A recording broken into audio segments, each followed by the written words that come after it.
ദൈവത്തിൻ്റെ ഏറ്റവും പ്രിയമുള്ളവരെ, അവിടുത്തെ സമാധാനം ഞാൻ ആശംസിക്കുന്നു. ഇന്ന് കർത്താവ് നമുക്ക് നൽകുന്ന ദൂത് കൊളോസോസ് 1:29.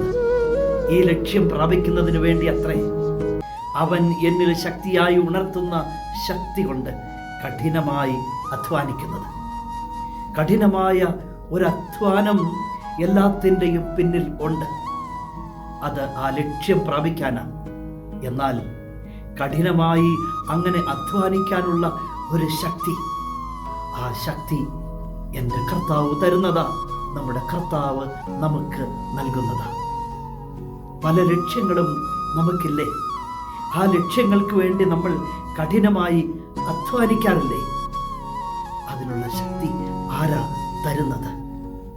അത് നമ്മുടെ കർത്താവല്ലേ? അവിടുന്ന് നൽകുന്ന ശക്തിയല്ലേ? എന്നെ ശക്തനാക്കുന്നവനിലൂടെ എല്ലാം ചെയ്യാൻ എനിക്ക് സാധിക്കും. വിശ്വസിക്കാം.